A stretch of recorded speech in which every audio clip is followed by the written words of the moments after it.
Gary, and this is the first episode of Dad 79. So just a little bit about myself quickly. I am a single father of two kids. One is a daughter, she's 5, she'll be 6 pretty soon, and the other is a boy, and he is 3. Now, what I wanted to do, or why I guess I wanted to start this podcast was, I felt that, when I became a solo father, I tried to look for resources in other communities that kind of help answer some questions or calm some worries that I might have had, or just calm my thoughts, thinking like, oh my gosh, how am I going to do this by myself? Am I doing parenting bad? Am I doing parenting good? Like, what am I going to mess up my kids if I say this or do that? Just looking for a place that would give me information, or I guess experiences that were similar to mine or what I was going through, that made me go, oh, okay, like, so this is normal. Yes. But, I didn't really find a lot of single father sites. I saw a lot of single mother sites, and, I followed some of those rules, but sometimes it's just a little different being a dad and then being a mom. They can be very similar at times, but also very different from each other. So I thought maybe I should make a podcast and kind of talk about my experiences of being a single father, and what kind of lessons that I've learned and what kind of techniques I might use with the kids to get them to eat better food, or to expand their minds, or to be creative, and just activities in general. So I think what I wanted to do, since it is June and I am a little behind for the summertime, I wanted to do a number of episodes that are just focused on summer. So a solo dad summer podcast series, just for this summer. And then, because the kids are out of school, and when the kids are out of school, it's always a challenge to try to find entertainment for them. You can either put them in camp, or you can, put them in, a summer school, or, find other activities around your area for them to do, like sports or an art class or dance, anything that's like that. So I think for right now, I'm not sure how many episodes I would like to do, but I want to kind of start with certain topics for a solo dad summer.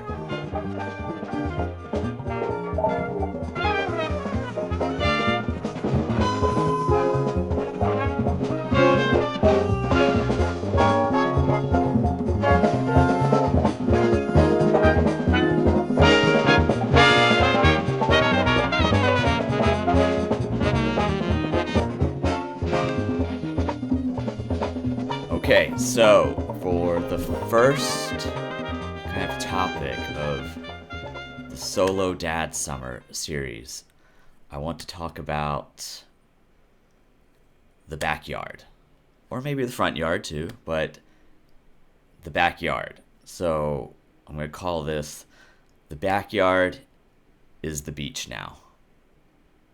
And I don't know if some people understand what I'm trying to say about that, but I want, a good thing for the kids to do if, you don't have a pool already in your home, or a public pool near your home that you could take them to, is to somehow transform the space that you have into uh,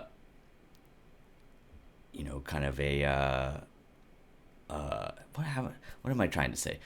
You take the space that you already have and kind of transform it into a different destination for the kids, and it's might some people might think like, oh my gosh, like I have to do all this research, I have to put things together, I have to do this and that. you know you don't have to go so complicated. The kids, just a couple of things that you can add temporarily for the summertime can really you know turn your space into an activity area for your kids.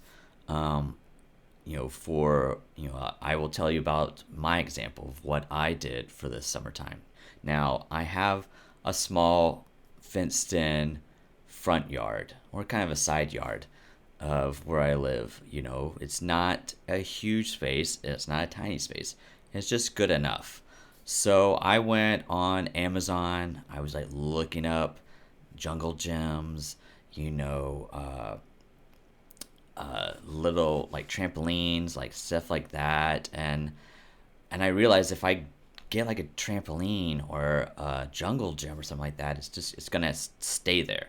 Like I can't easily take it apart and put it away. It's gonna be there. And I already have a swing set that I built for the kids there, and that takes up a lot of room. Um, so one thing that I found was, for kids' birthday parties, the parents usually get a bounce house, and the bounce houses are huge. I was like, well, the bounce house would be great to put in my yard for the kids, but I don't have that space to do it. It's too big. Um, and that's when I started to look on Amazon and just kind of like scrolling and seeing different things, and is that too big? Oh my gosh, that's too expensive. I don't think that that's going to fit. Until I landed on this one particular bounce house. It was made by Little Tykes, and the description said that it's about 8 foot by 8 foot, nice small size square, which I thought, okay, that could fit in this one little area. The bonus of it was that it has a sprinkler system on top of it, so you can hook your hose to the side, and on a hot summer day, uh, if your kids want to have, you know, a water day bouncing on it in a bounce house, you can turn it on and it just kind of rains down on them, and they're just bouncing around and splashing in the water and everything. And if you just don't want to use that and you just want to have a dry day, you don't have to turn it on. You can just have it normal. And my kids, since I put that up there, they love it. They either sometimes they want it with the water, sometimes they don't want it with the water.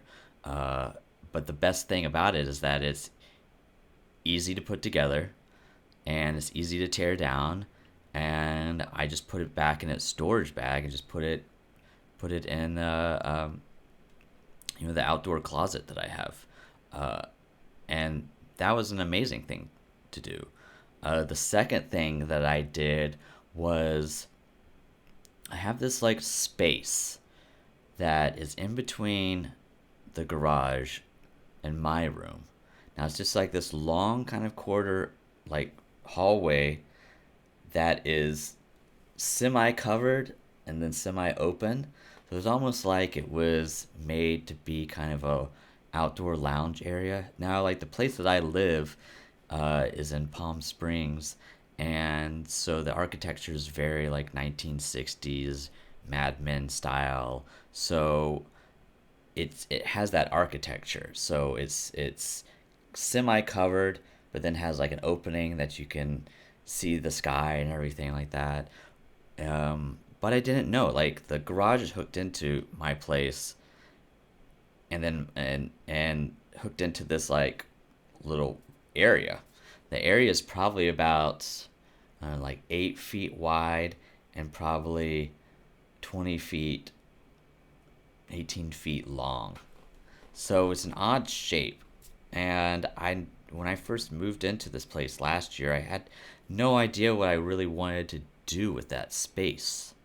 Um, I was like, well, that could just be like a hangout area for adults, or I could turn it into like a play area for the kids.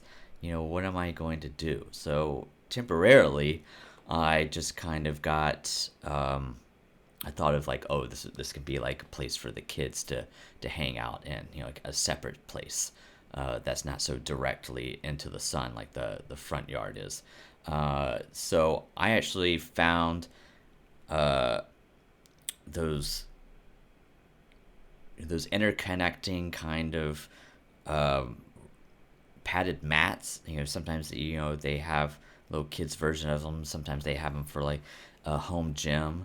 Um, but the difference of this one was that it was the rubber mat squares, but it had artificial grass attached to the top. So if you put it all together, it just looks like a grassed area, but it's soft. So it's not just like artificial grass on concrete.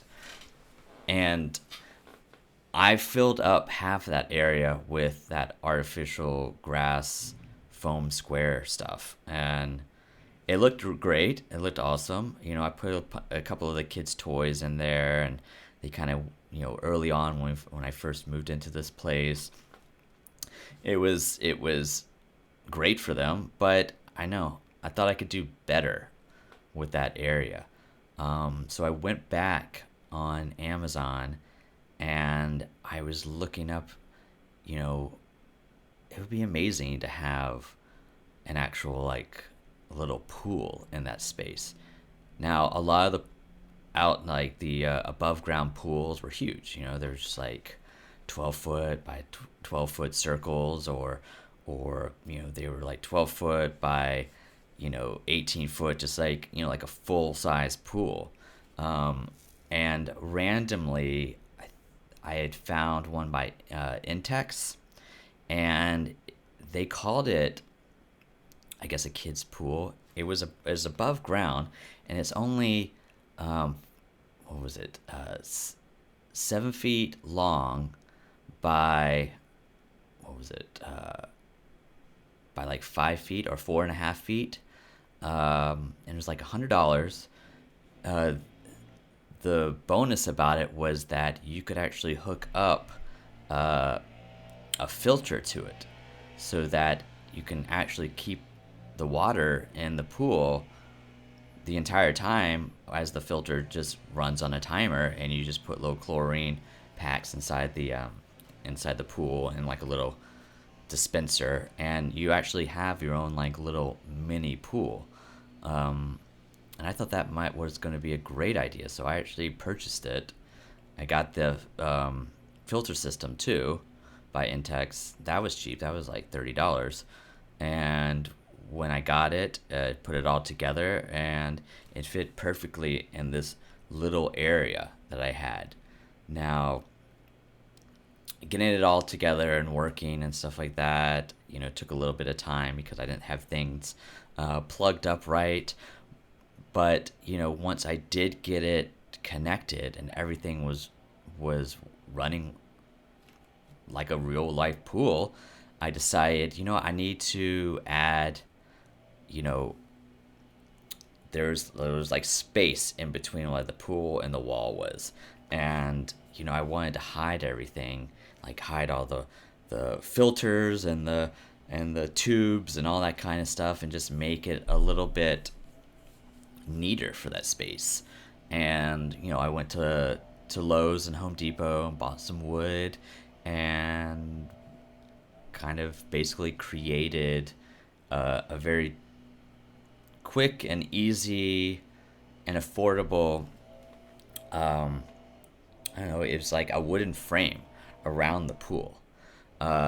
Something that was not permanent on the ground, because they're not like interconnected like a whole square. They're basically individual pieces for each side, and they're easy to just pick up if I wanted to. So I'd pick them up if I need to mess with like the tubing or any of that kind of stuff down below. I could do that. I could easily miss it.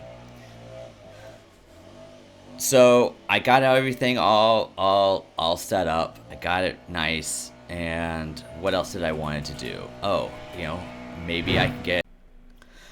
Sorry about that. I had some maintenance men using a leaf blower right outside my window. Back to what I was saying. Uh, Now that I have the pool where it is and the pool is working, and then I built the wooden frame around it so that it kind of looks like, you know, uh, flush, areas to sit on the pool or use as a table for the kids. It fit that one little area perfectly. And it was, I only kind of used that whole space was, 7 feet, maybe it's like 8 feet by 20 feet long. So it's very long and very, slim for the width wise. So I only used up about a third of this space for the pool. The next step that I did is that, I just added a couple of, I guess, outdoor, was it the Big Joe beanbag chairs, like the waterproof ones? So I put those for the kids to sit on, and kind of a little like table for them to have. Uh, so they had a little space that was next to the pool that they could sit down and have some snacks and do whatever.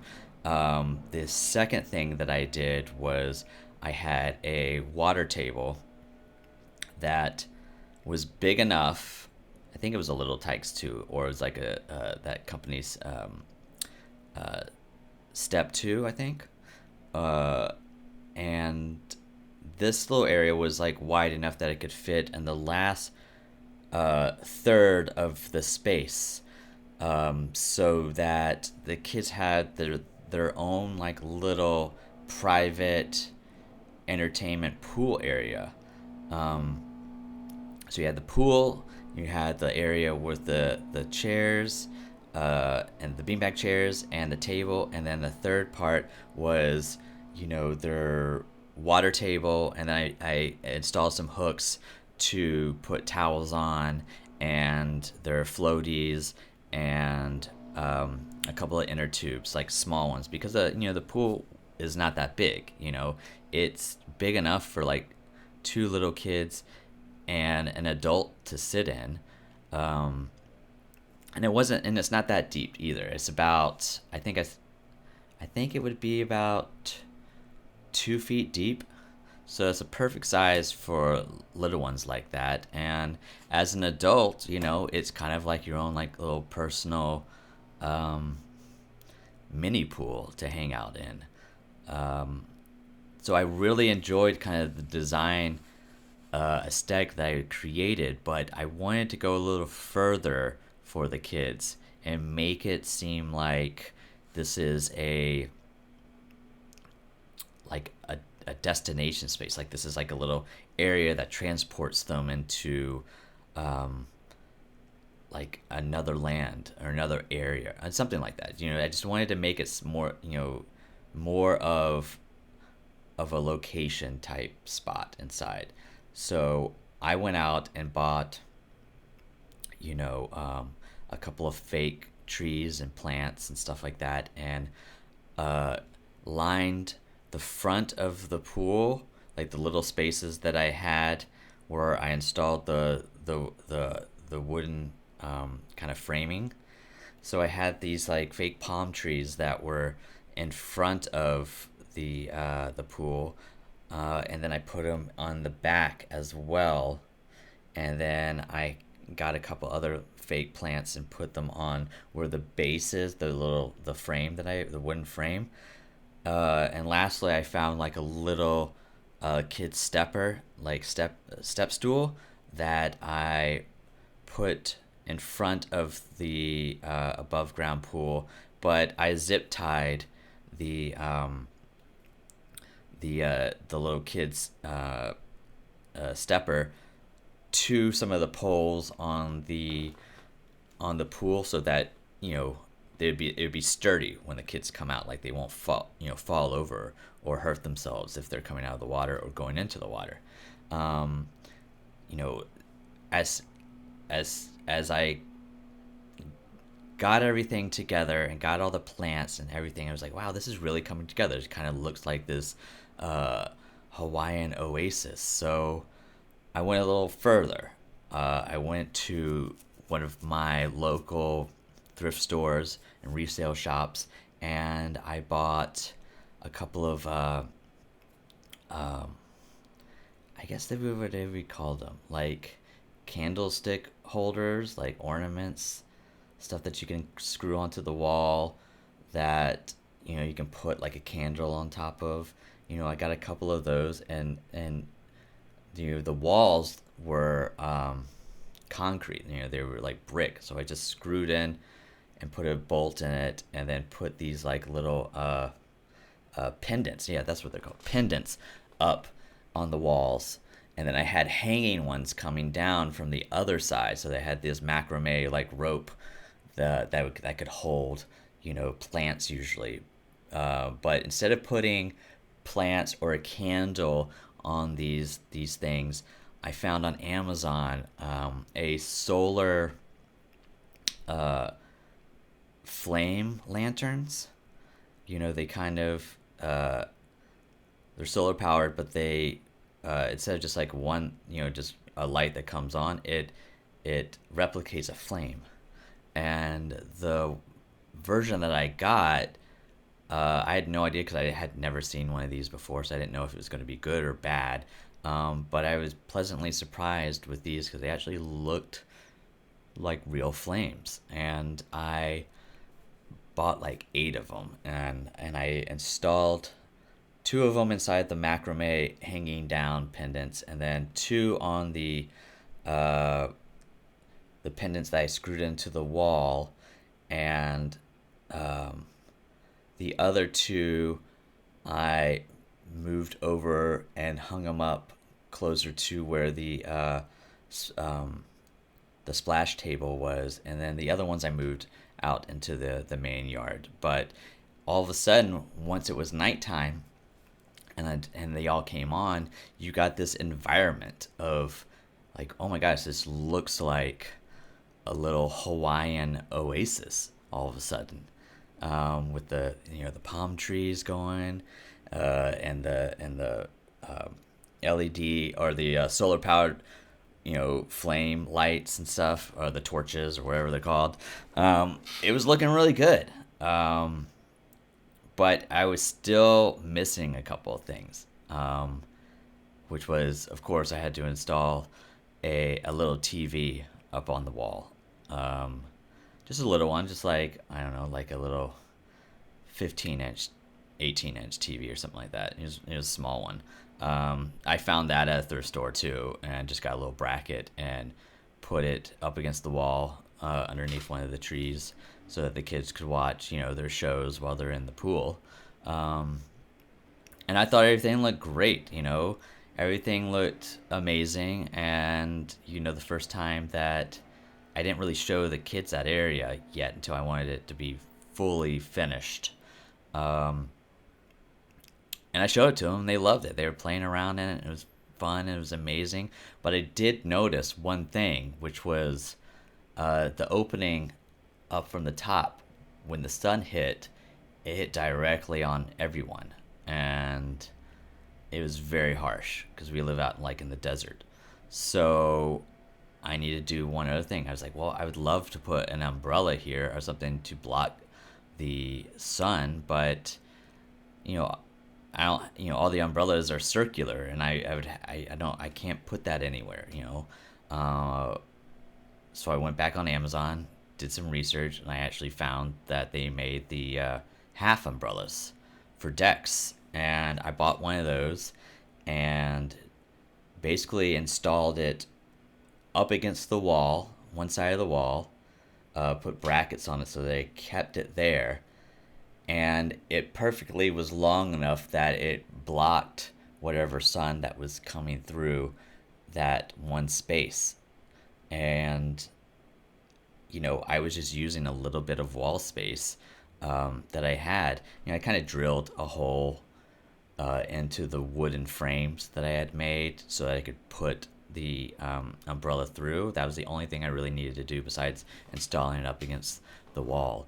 But it looked wonderful. It blocked everything. It wasn't too, I don't know, gaudy looking or just too much. It just looked like it was made to be there.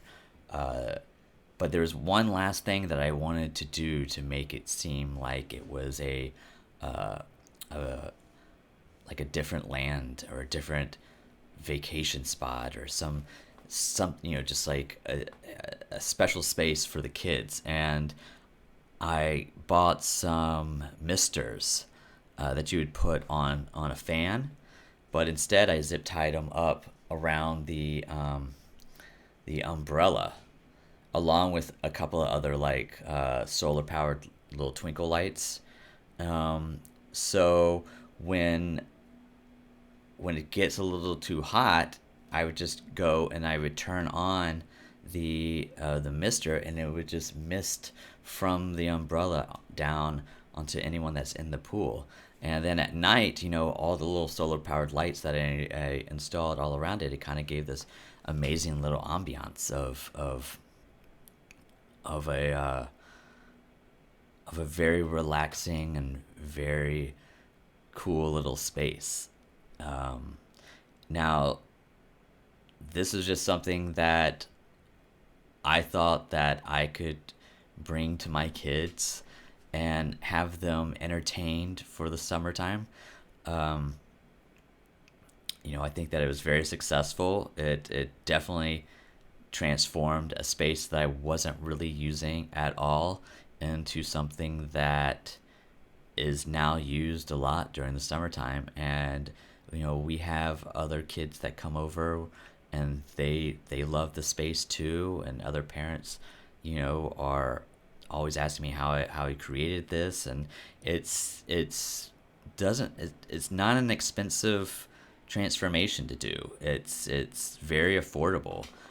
I would guess to do something very similar, would probably be under $500 to transform a little space that you may not be using into, a mini oasis. Um, and with the combination of this area that is closed off and it's kind of like its own like little personal area, along with the bounce house in the yard, which there's a door that opens that can connect both areas.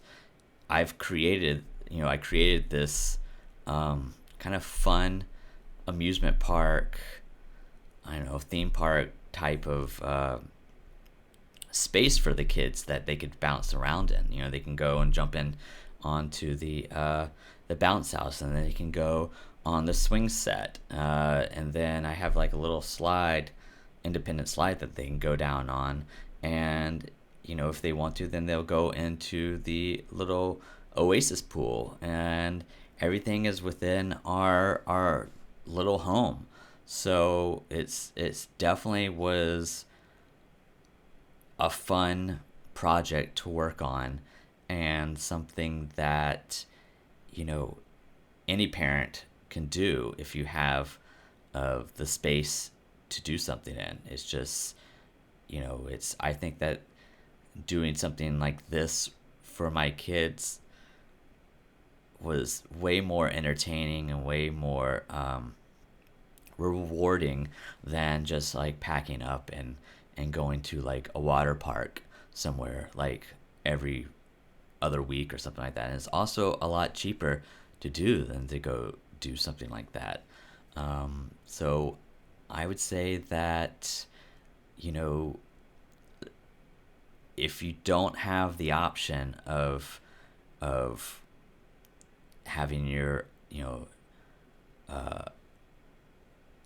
a large amount of space in your home or apartment to install a real pool or have a slip and slide or something like that, and you only have a tiny amount of space, use your imagination and use, you know, kind of like the blueprint that I was talking about, how I made the little oasis, and just kind of go, not go crazy, but just like, just kind of, experiment, see what works, what doesn't work. I think I did that. I wanted to be very simple at first, and then I thought, oh, I can go a little bit farther. And then once I started to see everything kind of get put together, I thought, oh, well, maybe I can add, the fake trees, and that might look like a cool spot. Oh, well, maybe I'll add, let me add the TV. Let me add uh, um, uh, the pendants that I could put, solar lights on, and just, it started to all kind of come together. I didn't have all these ideas right at the beginning. It just kind of organically grew. So that's kind of the first part of this solo dad summer. First episode of a multi-part podcast series. Hopefully, I'm still new at this, so I'm not the best in the microphone, and hopefully I can get better at it. But so excuse me for kind of my stumblings on my words or my thoughts and stuff like that. I'm not trying to go off of a script or anything, and I'm just trying to just wing it and see how it goes. And if you download this and listen to this podcast, I would love any feedback on what you liked or what you didn't like, what I need to change, and like other topics that you would like to hear. It's just, I'm kind of loosely